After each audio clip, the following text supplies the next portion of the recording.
நாய் கடிச்சிருந்துச்சு. நாங்கள்லாம் சேர்ந்து அந்த இடத்துல விளாண்டுட்டு இருந்தோம். அப்போ ஒரு பையன் நாயை வாக்கிங் கூட்டு வந்தான். நாங்கள் அந்த இடத்துல ஒளிஞ்சிட்டு இருந்தோம்.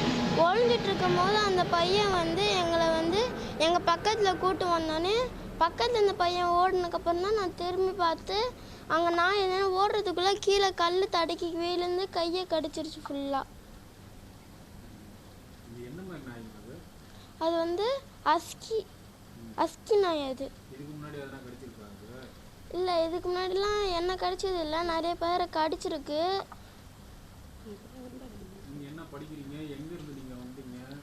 நான் வேளச்சேரிலேருந்து வரேன். நான் இப்போ தான் 5வது போகிறேன். நான் எங்கள் அத்தை வீட்டுக்கு லீவுனால வந்திருக்கேன். ஹாஸ்பிட்டல் போனியா? போயிட்டு வந்துட்டேன். டாக்டர் நாய்க்கெலாம் மருந்து போட்டாச்சு. ஸோ அந்த நாய்க்கு விஷம்லாம் எதுவும் இல்லை, நீங்கள் பயப்பட வேணாம், டெய்லியும் ஊசி போட்டால் மட்டும் போதும்னு சொல்லி விட்டுட்டாங்க. இன்னும் கொஞ்ச நாளுக்கு போட்டால் போதும்னாங்க.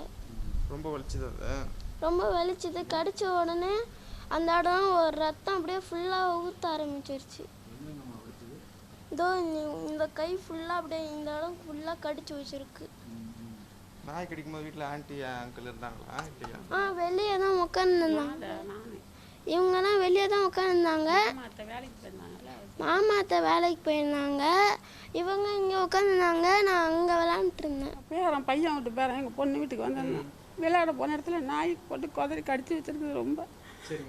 அவங்க அம்மா என்ன திட்டுறா, ஏன் வெளியில் விளையாட விட்டு சைக்கிள் கற்றுக்கிட்டு விளையாடிக்கிட்டு இருந்தால் நாய் வாக்கிங் கூப்பிட்டு வந்திருக்காங்க. அது குழந்தைய கடிச்சிட்டு அவ்வளோ ரத்தம், ஒரு தலைவாணி வரும் ஃபுல்லாக நனைஞ்சி போச்சு ரத்தம். அப்போ என் பொண்ணும் இல்லை, மருமகனும் இல்லை, நான் மட்டும்தான் இருந்தேன். எங்கள் பேத்தி போய் தான் நான் சந்திக்க கூட்டிகிட்டு எதிர் வீட்டுக்காரங்க ஆஸ்பத்திரி கூப்பிட்டு போய் ஊசி போட்டு கூப்பிட்டு வந்திருக்காங்க. இன்னும் 7 ஊசி போட சொல்லியிருக்கிறாங்க. பயப்பட வேணான்னு சொல்கிறாங்க. நாய்க்காரங்களை போய் சத்தம் போடுறது, அவங்க நான் நாய்க்கு ஊசிலாம் போட்டுட்டோம்மா பயப்படாதீங்கிறாங்க. நான் இவன் வழியில் வேதனையெல்லாம் தவிக்கிறேன். அவங்க அதுக்கப்புறம் எந்த ரெஸ்பான்ஸும் கொடுக்கல.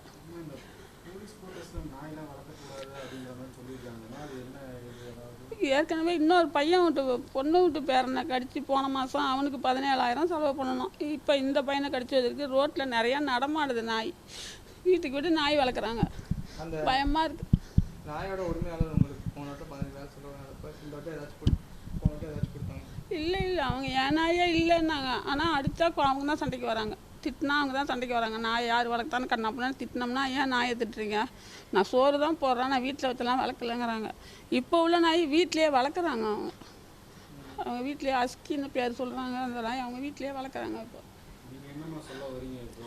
நாயெல்லாம் எடுத்துருங்கப்பா. குழந்தைங்கள வெளியில் விளையாட விடாமல் எவ்வளோ நேரம் உள்ளேயே வச்சுருக்கிறது. நான் உள்ளேயே உட்காந்தாலும் வேக்காலமாக இருக்குது. உள்ளே உட்கார சத்த நேரம் வெளியில் விளையாட விடலான்னு சொன்னால் இந்த கதையாக இருக்குது.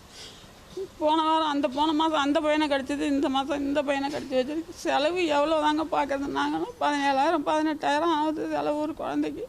யாரும் ₹1 நாய் கடிச்சிருக்கிறவங்க, ஒரு நாய்க்கு செலவு பண்ணுறவங்க கடித்த குழந்தைக்கு ₹1 கொடுக்க மாட்டுறாங்க. திடீர்னு போய் எதிர் வீட்டுக்காரங்க அழைச்சிட்டு போய் ஊசி போட்டு கூப்பிட்டு விட்டுட்டு போயிருக்காங்க. இப்போ எங்கள் வீட்டில் எல்லாம் திட்டுறாங்க, நீ ஏன் அங்கே போய் தானே காசு கேட்டு வாங்கிட்டு வரணும், எதுக்கு எதிர் வீட்டுக்காரங்களை அனுப்புனேன்னு.